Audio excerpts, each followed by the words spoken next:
The story begins in a supermarket.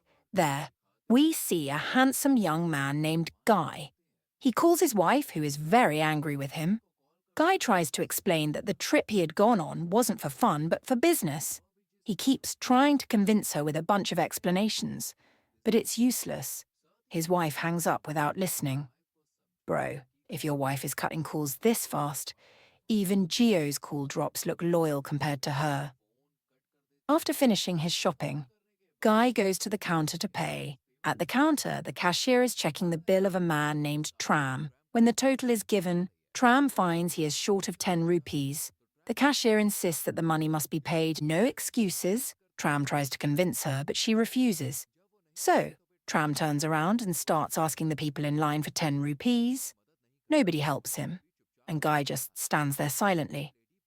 Guy, you're handsome, not helpful, huh? What's the use of good looks if you act like a cardboard cutout?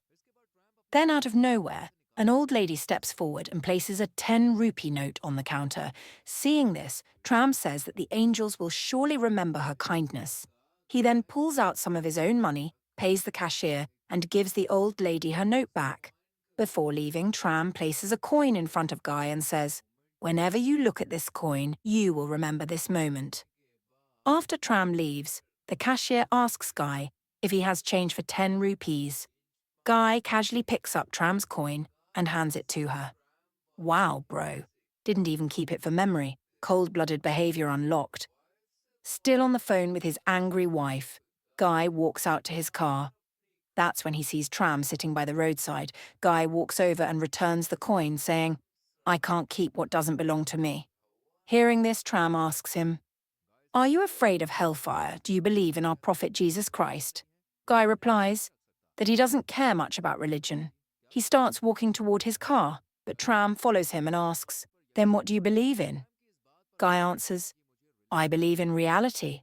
Tram warns him, "Then you'll end up as food for worms in hell after death. Is that really the life you're living for?" Guy, now angry, snaps, "I studied math and science. I believe in practical things, not fairy tales." He then asks Tram, "You're saying I'll be worm food, but what about you? What's the purpose of your life?"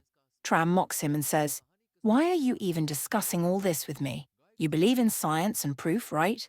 But there's never been any proof of God's existence, so you don't believe in him." Guy nods. Tram then adds, "Yes, you don't believe now, but once you used to believe blindly in everything." Guy is shocked and asks, "How do you know that? We're meeting for the first time today, right?" Tram smiles and says, "I've met you before, maybe 400 years ago, maybe 200 years ago, but I know you. You're a smart man." Saying this, Tram starts to walk away, but before leaving, he throws in a taunt. "You're a wanderer. It's only in an idle mind that such nonsense grows. Maybe you'll find the right track again soon." Imagine getting roasted by a man named Tram. Bro's not even a vehicle, yet he just ran over your ego. Hearing this, Guy finally loses it. He grabs Tram's collar and starts fighting with him. Guy has no idea why Tram is obsessing over him, why he won't leave him alone. In rage, Tram suddenly breaks down. He cries, holds his head, and sits down, completely lost. Guy felt sorry when he saw Tram's state, and he apologized. Tram said, "You don't know how long I have waited for this moment." That sounded strange to Guy. Just then, Guy's wife called. He calmed her down on the phone, then came back and told Tram, "You are young. This is your chance to set your future. Your future is in your hands." Tram answered with a proverb. If you want to make God laugh or please him, share your plans with God. Talk of God and religion irritated Guy again, and he demanded some proof of God from Tram. Tram replied that he had met Jesus Christ. Guy was shocked and thought Tram had gone completely mad. Tram said, "I am a wandering Jew. One day Jesus Christ was passing by my house. I told him, 'When you come back, rest at my home.' He told me to wait for him." Since that moment, Tram's belief in God had grown. Guy found this hard to accept. He told Tram, "I'll catch your lie soon."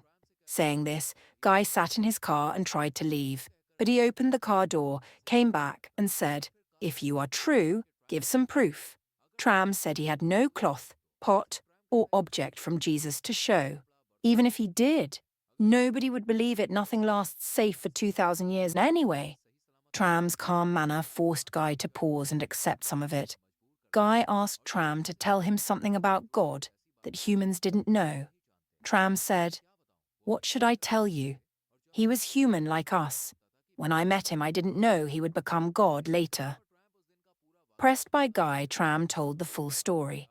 That day, Jesus was passing with soldiers near his home and wanted to lean against a wall to rest. But Tram didn't let him stop because people mistreated Jesus instead of believing him. Tram had chased him away, then told him to rest on his return.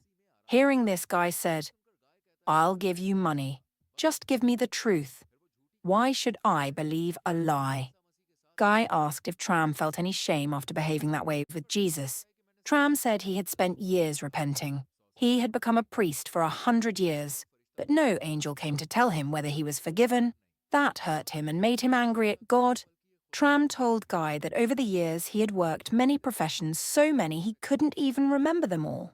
He claimed to be immortal and said an immortal person can experience everything and then wait until the last stage of life. Guy answered that everyone can have experiences because life is not as short as people think. Tram didn't believe Guy and said ordinary people live with the fear of death every moment. But Tram insisted he had been on this earth for 2,000 years. People tried to kill him, yet he lived. Tram said he once tried to end his life. He hung upside down from a tree for 2 weeks and even broke his neck bone. But he did not die. In 1945, the Nazis captured him and tried to shoot him, but the gun jammed. The jam caused him many wounds, but time healed them. He also said that 40 years ago he moved from Poland to Russia. As he told these stories, Tram teased Guy. "You didn't even give me Rs 10 earlier, but I gave it." Guy hurriedly pulled out money and returned it, surprised, asking, "Do you have superpowers? Or are you like other beggars who make up stories?" Tram replied, "If I were lying, I would have told a simple made-up story rather than the Jesus story about being immortal. I know the difference between a madman and an ordinary person. That's why no doctor has ever called me insane." Honestly, being roasted by a guy who claims to be older than history itself is a weird flex. Ro's resume. Survived everything, still unpaid. Tram showed Guy the marks on his body scars he had made over the centuries, some thousands of years old. He admitted he had no idea how to prove to the world that he had been wandering for 2,000 years. So he asked Guy for help. Guy, being cheeky, said, "Why don't I just kill you and prove you're not immortal?" Bro really thought he was in an Avengers audition. "Calm down, you're not Thanos." But then, scared of getting into trouble, Guy dropped the plan. Tram explained that he had wandered across many countries and learned countless languages, some so ancient people don't even know about them today. Curious, Guy asked him about space. Tram said, "There are so many galaxies, stars, but no sound at all, as if the whole universe is just a background scene." Guy was shocked that a beggar knew so much, but Tram clarified, "I've learned all this from books. My life has been nothing but collecting experiences, always learning something new. The only thing that never came to me is death." Guy still couldn't believe that Jesus Christ, known for forgiveness, would curse Tram to wander the earth. But Tram explained, "Jesus didn't curse me directly. Out of anger, I cursed myself, and God made it real. Maybe if I had wished for a good wife or riches, even that would have been granted. But I asked for nothing and ended up living as just an ordinary man forever." Guy then asked if people 400 years ago thought the same way as they do now. Tram replied, "Humans have always been the same. God sits in the heavens and judges like humans do. That's why people say God is in everyone. But the truth is, the devil is also in everyone. Humans always compare themselves with others, and that's where fights and wars begin. They never know if they're on the right path or the wrong one." Guy listened quietly until his phone rang. It was his wife. He apologized and said he was with a man. But his wife, suspicious as ever, thought he was with a woman and started heading toward him. Tram asked about her, and Guy explained that his wife was a strong believer in Jesus. Hearing all this, Guy realized proving or disproving God's existence was equally hard. Tram told him, "Never question someone's happiness. Happiness itself is born from belief," he added. "Humans age, appearances change, but feelings remain the same." Hearing about aging made Guy a little nervous. He thought maybe people had created religion just so they could dream of another life after death. But part of him also suspected Tram was fooling him, so he pressed for proof. "If you've really been wandering for 2,000 years, you must know something special. Tell me that." Tram shrugged and said, "I've done nothing special during the World War. A Polish family gave me shelter because Jews were being hunted," Guy said. "That time must have been brutal, people so cruel." But Tram replied, "No, not really. Humans are like rivers, they keep flowing forward, but their nature never changes. People have always behaved the same way." Finally, Guy threw in a cheeky question. "So tell me, can God make a stone so heavy that even he can't lift it?" Classic. Guy really went full YouTube philosopher mode here, trying to roast God with riddles. Tram burst out laughing and said, "That idea came from your brain, and God is the one who gave you that brain. So if your brain wants it, God will lift the stone." Translation. Bro basically told Guy, "You're not deep, you're just overthinking with extra steps, eh?" But Guy, confused by all these philosophical answers, asked, "Then what's the purpose of our life? What happens after death?"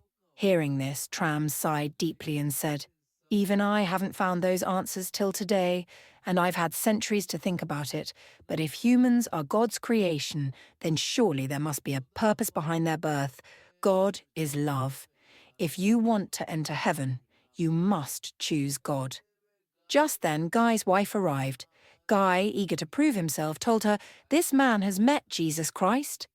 His wife didn't believe him for a second. She thought Guy was making up stories to fool her, and she stormed off. Honestly, she probably thought, "My husband can't even find his socks in the morning, and now he's chatting with Jesus' BFF? Yeah, right." At that very moment, another wandering man appeared and called out to Tram, "Come on, brother, we've got work to do." Tram quietly walked away with him, leaving behind a trail of unanswered questions.